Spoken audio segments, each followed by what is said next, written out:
इस वीडियो में हम गोल्ड के चार्ट का एनालिसिस करेंगे और देखेंगे कि फॉरेक्स मार्केट में गोल्ड की नेक्स्ट मूव क्या हो सकती है। Thanks for tuning trading flow. My name is Mohammad Imran Asad.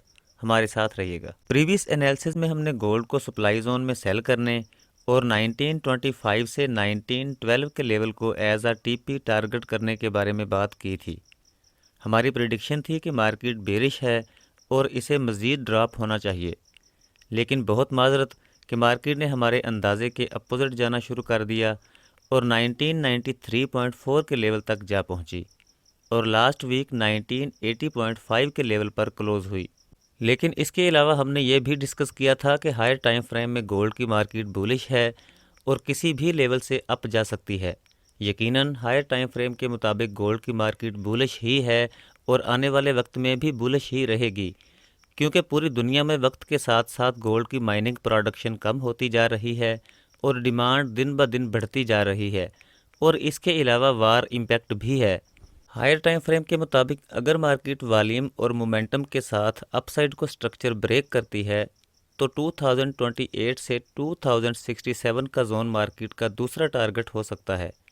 लेकिन चूंकि डेली और 4 आवरली टाइम फ्रेम के मुताबिक मार्केट की अप मूव के दौरान बाइंग प्रेशर की वजह से पैदा होने वाले फेयर वैल्यू गैप को भी वाज़े तौर पर ग्राफ पर देखा जा सकता है, इसलिए पॉसिबिलिटी ये भी है कि मार्केट फेयर वैल्यू गैप को फिल करने के बाद ही अप मूव जारी रखे।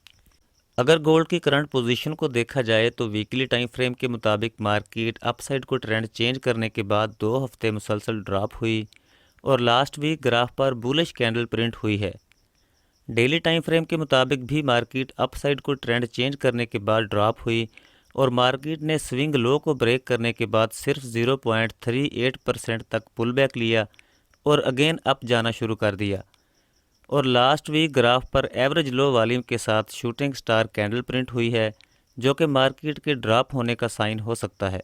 4 आवरली टाइम फ्रेम के मुताबिक मार्केट ने पहले अपसाइड को चेंज ऑफ करेक्टर किया है, इसके बाद बिल्कुल छोटा सा पुल बैक लेने के बाद मार्केट ने अगेन अपसाइड को ब्रेक ऑफ स्ट्रक्चर कर दिया। चूँकि 1990 से 1995 का एरिया गोल्ड का सप्लाई जोन है, इसलिए इसी लेवल से मार्केट रिजेक्ट हो रही है। 4 आवरली टाइम फ्रेम के मुताबिक मार्केट ने 1975.4 के लेवल पर अपसाइड को ब्रेक ऑफ स्ट्रक्चर किया है और 1966.7 से 1955.5 का एरिया गोल्ड का 4 आवरली डिमांड जोन है। मार्केट की डाउन मूव के दौरान वॉल्यूम स्प्रेड एनालिसिस में डाइवर्जेंस भी देखी जा सकती है, इसलिए इस लेवल से मार्केट की अप मूव मुतवक्के है।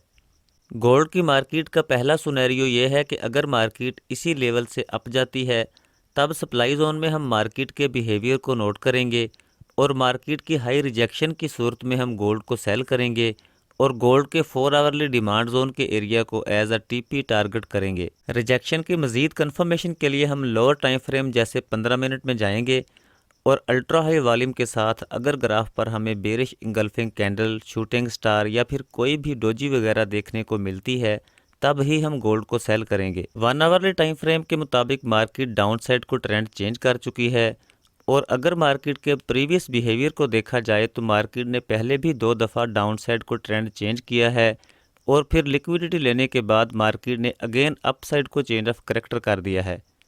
लेकिन चूंकि इस लेवल से मार्केट की डाउन मूव स्टार्ट हुई थी और 2004 का लेवल 1 आवरली टाइम फ्रेम के मुताबिक स्ट्रांग हाई है, इसलिए इस लेवल से मार्केट की डाउन मूव भी मुतवक्के है। 15 मिनट टाइम फ्रेम के मुताबिक मार्केट डाउन साइड को चेंज ऑफ करेक्टर करने के बाद बेरिश में कन्वर्ट हो चुकी है। 15 मिनट टाइम फ्रेम के मुताबिक भी अगर मार्केट के प्रीवियस बिहेवियर को देखा जाए तो 200 एक्सपोनेंशियल मूविंग एवरेज एक ज़बरदस्त सपोर्ट का काम कर रही है, इसलिए इस लेवल से मार्केट की अप मूव मुतवक्के है। अगर मार्केट लिक्विडिटी लेने के बाद अपसाइड को चेंज ऑफ करेक्टर करती है तब हम गोल्ड को बाई करेंगे और 4 आवरली सप्लाई जोन के एरिया को एज अ टीपी टारगेट करेंगे। लेकिन गोल्ड के बाई ऑर्डर के लिए बेहतर यही है कि 4 आवरली डिमांड जोन 1967 से 1956 के एरिया को प्रेफर किया जाए। ओवरऑल लोअर टाइम फ्रेम के मुताबिक गोल्ड की मार्केट बेरिश है, जबकि हायर टाइम फ्रेम के मुताबिक बुलिश में कन्वर्ट हो चुकी है।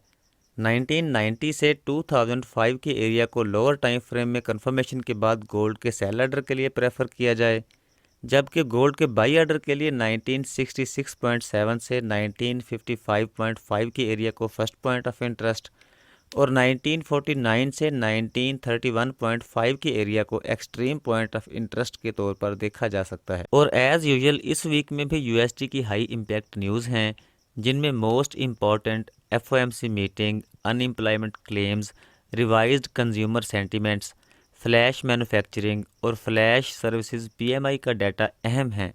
इसलिए मार्केट स्ट्रक्चर न्यूज़ के डाटे और सप्लाई और डिमांड जोन में मार्केट के बिहेवियर के मुताबिक ही गोल्ड को ट्रेड किया जाए। अब तक के लिए इतना ही। फॉरेक्स ट्रेडिंग के बारे में मज़ीद मालूमाती वीडियोस और अपडेट्स के लिए देखते रहिए ट्रेडिंग फ्लो। इजाज़त दीजिए। खुदा हाफिज़।